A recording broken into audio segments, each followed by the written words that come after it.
tempo da graça não está... Quando você vai estudar, e hoje eu não vou estudar isso, quando você estuda 70 semanas de Daniel, Daniel recebeu revelação só para Israel. E ele fala de 70 semanas para Israel. Ele pula ali, Daniel, as 70 semanas, ele pula e vai já para a grande tribulação. Não tem esse intervalo da graça. Então, nós estamos no intervalo do amor, da misericórdia, da graça. E esse intervalo da graça, ele é muito curto.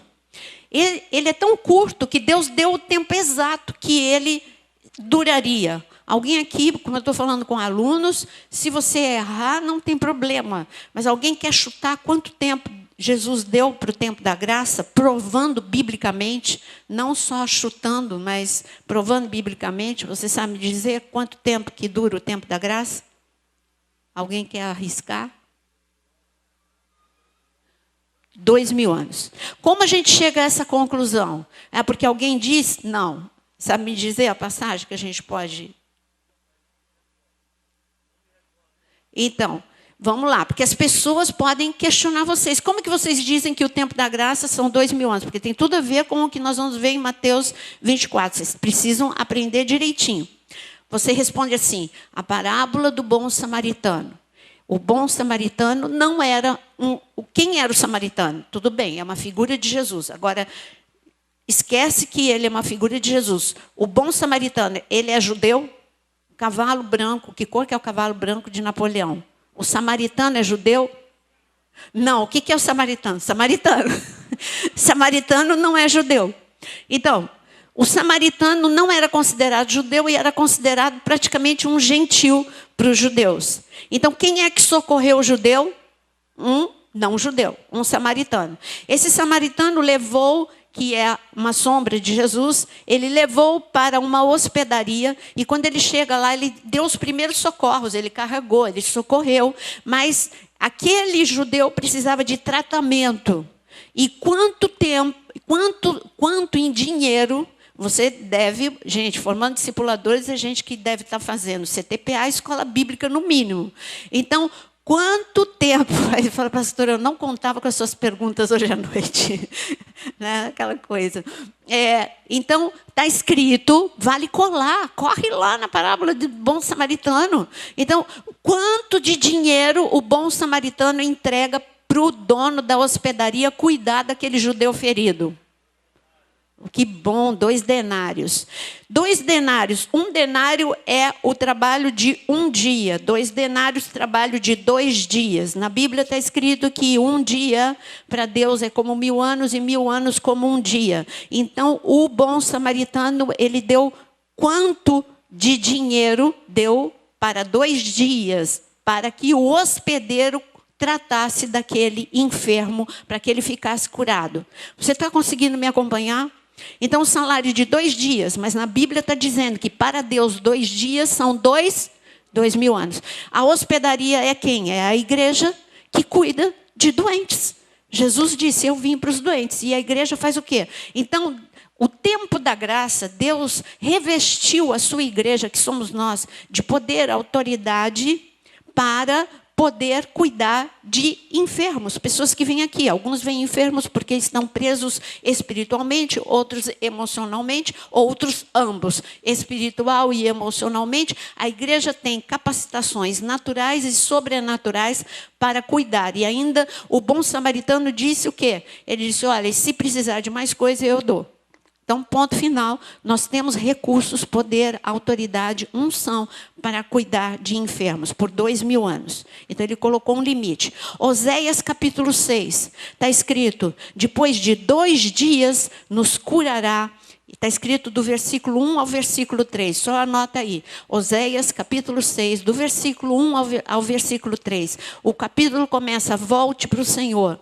Que esse é o chamado, o mesmo de João Batista, como Jonas pregou, acho que domingo passado ou retrasado, quando ele falou que João Batista, a mensagem de João Batista é sobre a primeira vinda, né, a manifestação de Jesus, e nós hoje como igreja precedemos o noivo dizendo sobre a volta de Jesus, o arrebatamento.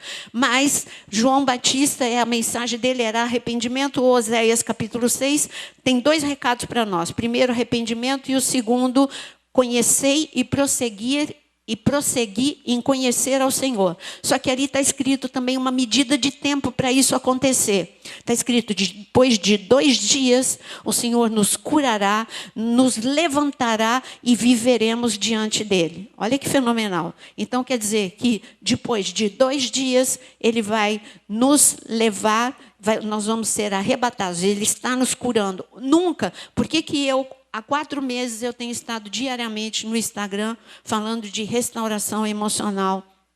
Porque este é o tempo da igreja e de todos serem curados, fortalecidos, restaurados, para nós recebermos a unção do avivamento que está para ser derramado sobre nossas vidas. Você crê nisso?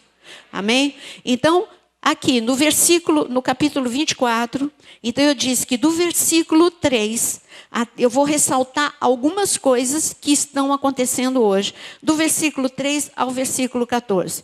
Ele diz o seguinte, Jesus começa dizendo, vede que ninguém vos engane, porque virão muitos em meu nome, dizendo eu sou o Cristo, enganarão a muitos. Certamente ouvireis falar de guerras e de rumores de guerras. Vede que não vos assusteis, porque é necessário assim acontecer, mas ainda não é o fim. O que eu quero que você grife? Engano, e que ainda não é o fim. Engano eu venho sempre que eu dou workshop, eu falo dos últimos dias, eu cito a mesma coisa. Engano só é engano porque é muito parecido com a verdade. Porque se não fosse tão parecido com a verdade, não seria engano. Quando eu levei uma caravana para a Turquia, falsificação a gente vê logo. De qualquer coisa a gente percebe. Se você tem um olho clínico, você vê. Se é uma Louis Vuitton, você vê pelo forro, pelo zíper. Tem algumas indicações. Mas uma coisa que me deixou assim admirada foi ali na Turquia, quando nós paramos ali, dormimos uma noite antes de irmos para 7 igrejas. Gente, ali você não consegue achar sinal de que aquilo é falsificação. Eles são especialistas em falsificação. É algo tão igual, tão igual, tão igual, que você fala, não é possível que não seja, que isso é falsificação. Você só vê que é falsificação pelo preço. Procura o forro, é idêntico, o zíper é idêntico, tudo é idêntico. Tudo, a estampa é idêntica. A estampa é fácil, mas assim, as nuances que essas companhias elas fazem, essas marcas famosas fazem para justamente a pessoa identificar quando é engano. Você não acha. Lá em Istambul você não acha. É falsificação daquela. Então, o que eu quero te dizer é que é isso que tem aparecido. Por isso que tem tanta abundância de pregação, tanta abundância de tanta coisa, mas você tem que filtrar, porque tem muito engano no meio de tudo isso. Tem as pessoas falando muito de si mesmo e não falando daqui, de evangelho. Não falando da simplicidade do evangelho.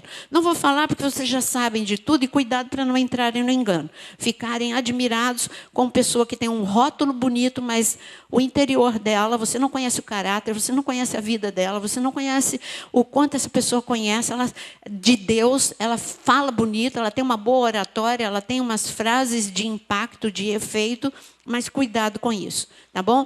Então, vamos lá, engano, e ele está dizendo de guerras. Guerra sempre teve, só que as guerras que estão se armando nesse momento, eu quero que vocês prestem atenção. Guerra sempre teve. Angola só faz pouquíssimo tempo que acabou a guerra civil. Somália ainda tem. As coisas ainda não estão bem lá. Em todos os lugares que você vê, tem guerra, tem guerrilha, tem as coisas. Mas presta atenção em 2 guerras que eu quero que você preste atenção, que estão se armando neste momento. Primeiro, quem está percebendo uma instabilidade entre a China e os Estados Unidos? Então, cuidado, porque a China é o inimigo do norte que Deus sempre avisou, e eu sempre avisei vocês.